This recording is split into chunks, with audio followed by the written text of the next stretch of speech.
သတင်းစာစကောလာရှောက်မယ်ဆိုရင်ကျွန်တော်တို့ဆိုင်ငယ်လိုင်းစဉ်လောက်ထားရမလားကားမောင်းလိုင်းစဉ်လောက်ထားရမလားဆိုပြီးတော့ဟိုလိုနည်းနည်းဝေခွဲမရတာမျိုးဖြစ်တတ်တယ်ပေါ့နော်ဆိုင်ငယ်လိုင်းစဉ်လောက်ထားတာကောင်းတာလားကားမောင်းလိုင်းစဉ်လောက်ထားတာကောင်းတာလားဆိုတာနဲ့ပတ်သက်ပြီးကြတော့များသောအားဖြင့်ခေါ်ကြတာပေါ့နော်ကားမောင်းလိုင်းစဉ်ရှိတယ်ဆိုလို့ရှိရင်မြန်မာပြည်မှာဆိုရင်တော့ကားမောင်းလိုင်းစဉ်ရှိရဆိုရင်ဆိုင်ငယ်နဲ့မောင်းလို့ရတယ်ဆိုတော့ကားမောင်းလိုင်းစဉ်လောက်ထားတယ်ဆိုလို့ရှိရင်အဆင်ပြေပြေလို့ထင်ကောင်းထင်ရှားလိမ့်မယ်ပေါ့နော်ဒါပေမဲ့ဟိုကျွန်တော်တို့ဒီတခြားသင်တန်းတွေတော့တခြားသင်တန်းတွေကတော့ကားမောင်းလိုင်းစဉ်နဲ့ရတော့ရတယ်ပေါ့နော်ဟိုဒီမာချာမှာကျတော့ကားမောင်းလိုင်းစဉ်နဲ့မရဘူးပေါ့နော်ဆိုင်ငယ်မောင်းလိုင်းစဉ်မှာရတာပေါ့နော်ကားမောင်းလိုင်းစဉ်လုံးဝမရဘူးပေါ့နော်ဆိုင်ငယ်မောင်းလိုင်းစဉ်ပဲရတယ်ပေါ့နော်တခြားသင်တန်းတွေကျတော့ကားမောင်းလိုင်းစဉ်လည်းရတယ်ဆိုင်ငယ်မောင်းလိုင်းစဉ်လည်းရတယ်ပေါ့နော်ဒီဂျပန်မှာကျမှပြန်ပြောင်းပေးရပေါ့နော်ဒီမာချာမှာဆိုရင်တော့ကျွန်တော်တို့အထိကားမောင်းလိုင်းစဉ်လုံးဝမရပါဘူးဆိုင်ငယ်မောင်းလိုင်းစဉ်ပဲရခဲ့တာပါအဲ့တော့ပြောချင်တ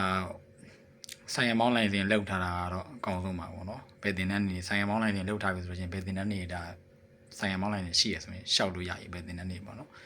်ကားမောင်းလိုင်းစဉ်ရှိထားရဆိုလို့ချင်းဘယ်တင်တန်းနေရှောက်လို့ရပြီမဟုတ်ပါဘူးတချို့တင်တန်းနေကျတော့ကားမောင်းလိုင်းစဉ်မရပါဘူးဆိုင်ငယ်မောင်းလိုင်းစဉ်မှဂျပန်ဘတ်ကြရင်ပြောင်းလို့အဆင်ပြေတာမျိုးဆိုပြီးရှိတာမျိုးလည်းရှိပါတယ်ပြီးတော့မာဂျာမှာလည်းဆိုင်ငယ်မောင်းလိုင်းစဉ်မှာရမှာပါ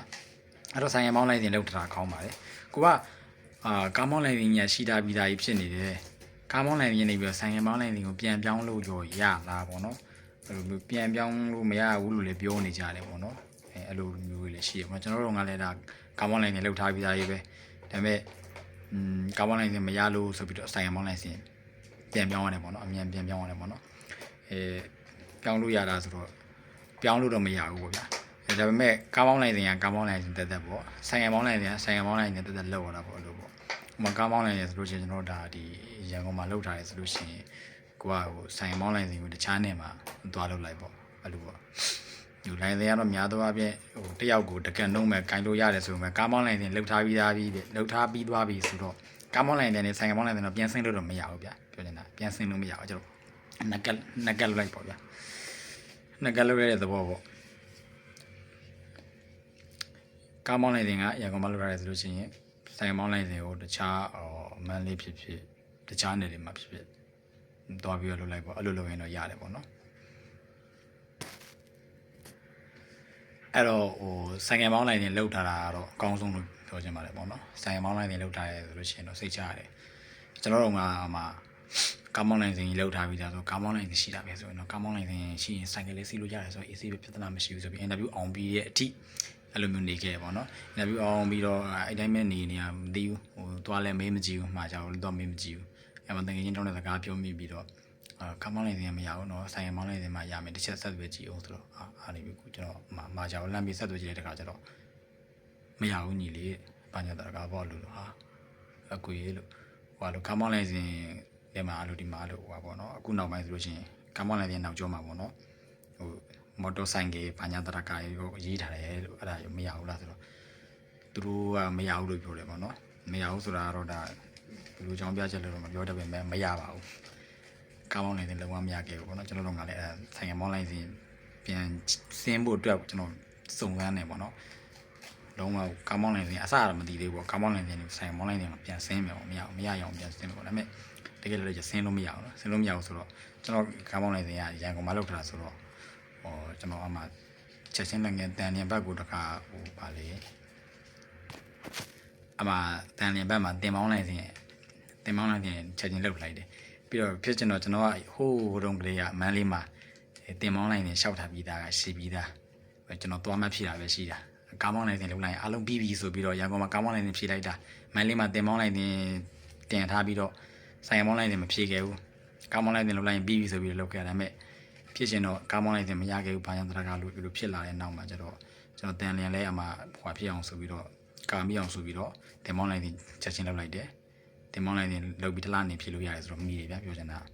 ဟိုအရင်သဘောမျိုးနဲ့ပေါ့နော်ပြီးတော့မန်လေးကိုလည်းသွားအောင်မန်လေးကမတင်မောင်းတင်တာပြီးသားလည်းရှိတယ်ဆိုလို့ဟိုလုံးကလေးအားနေပြီးတော့မန်လေးကိုသွားပြီးတော့ဖြည့်လိုက်တယ်ပေါ့နော်မန်လေးကိုသွားဖြည့်လိုက်တဲ့အချိန်မှာလည်းကာမောင်းလိုက်တယ်ရှိနေပြီးသားကြီးပေါ့နော် တကယ်လို့များလို့သူတို့စာပါရေးပါအဲ့မှာရိုက်ရှာလိုက်လို့မှတ်ပုံတင်နံပါတ်တွေပါရိုက်ထည့်လိုက်လို့သူကကောင်းမောင်းလိုက်နေရှိပြီးသားဘာညာတရကထုတ်ပေးလို့မရဘူးဆိုတာမျိုးတွေဖြစ်ကောင်းဖြစ်လာနိုင်မှာနဲ့ပတ်သက်ပြီးတော့လဲစိုးရင်ခရပါမယ်ဘာမှဖြစ်ခဲ့ဘူးအဆင်ပြေတယ်အေးဆေးပဲအဲ့တော့ပြဿနာမရှိဘူးလုပ်လို့ရတယ်ပေါ့နော်ကောင်းမောင်းလိုက်စဉ်ရှိလဲဆိုင်ကမောင်းလိုက်စဉ်လုပ်လို့ရတယ်အဲ့တော့မလေးမဆင်ပြီးတော့ကျွန်တော်လုပ်ခဲ့တယ်ပေါ့နော်အဲ့ကျတော့ခေါင်းဆုံးကတော့ဆိုင်ကမောင်းလိုက်ရင်လုပ်ထားတာကကောင်းဆုံးပေါ့နော်စိတ်ချရအောင်လို့ပြောလို့ရတယ်ဘယ်တင်တန်းနေဆိုင်ကမောင်းလိုက်နေရှိရဆိုတော့ဒါသိကြတယ်ဟိုရှောက်လို့ရတယ်ဆင်ပြေပြဿနာမရှိဘူးပြီးတော့ဟိုသက်ဆိုင်ရာကိုကြောင်းနဲ့ပတ်သက်တဲ့စာရွက်စာတမ်းတွေအောင်လမ်းမတ်တွေအမတ်စင်းတွေတော့အဲ့ဒါတွေလက်သိချိုးပြီးတော့တောင်းထားဖို့လိုတယ်ပေါ့နော်အကုန်လုံးဒီဘက်ဟို COE တင်ငန်းကြီးပါတင်ငန်းကြီးကျမှအဲ့လိုမျိုးတောင်းတဲ့ခါကျလို့ရှိရင်လည်းတိုင်ပတ်မှာမလို့ကိုကဒါကိုရှောက်မယ်ဆိုပြီးတော့ရည်ရွယ်ချက်ရှိထားတယ်ဆိုလို့ရှိရင်အကုန်လုံးကြိုပြီးသားတောင်းလိုက်ဒီဟာရှောက်မှမဟုတ်တခြားဘာပဲရှောက်တာတွေကလိုလာမှာပဲဆိုတော့ဟိုကျောင်းနဲ့ပတ်သက်တဲ့စာရွက်စာတမ်းတွေဖြစ်အဲ့လိုအကုန်လုံးရှိသမျှစာရွက်စာတမ်းတွေအောင်လက်မှတ်တွေအကုန်လုံးမှတ်စင်းတွေအကုန်လုံးပေါ့နော်လိုအပ်မယ့်နိုင်အကုန်လုံးကြိုပြီးတော့တောင်းတာအကောင်းပါတယ်ပေါ့နော်ဟုတ်ကဲ့ဟောပြီးတော့ရေးကြည့်တာတခုရှိတယ်ပေါ့နော်ဘာလဲဆိုတော့ကျွန်တော်ဆိုင်ငယ်မောင်းလိုင်းစဉ်လုပ်ပြီးဆိုလို့ရှိရင်တခါလေလုပ်ပြီးတာနဲ့ဒီဆိုင်ငယ်မောင်းလိုင်းစဉ်အမှန်ကန်အကြောင်းဆိုတာတခါလေအဲ့ရုံးမှာထောက်ခံစာတခါလေတောင်းခဲ့ပါပေါ့နော်အဲ့ဒေချာဘောက်ကိုတောင်းပါပါမဟုတ်အဲ့ဆိုင်ငယ်မောင်းလိုင်းစဉ်နောက်ပိုင်းတောင်းပြီးနောက်ပိုင်းဆိုလို့ရှိရင်ဆိုင်ငယ်မောင်းလိုင်းစဉ်မှန်ကန်အကြောင်းထောက်ခံစာလုပ်ပြီးပါညာဆိုပြီးတောင်းလာမှဒေချာတယ်အဲ့တော့လိုင်းစဉ်လုပ်ပြီးဆိုတာနဲ့လိုင်းစဉ်ထောက်ခံစာတခါလေလုပ်ခဲ့ကြပါပေါ့နော်အဲ့ဒါရေးကြည့်ပါလေပေါ့နော်အဲ့ဒါလည်းမမေ့ပါနဲ့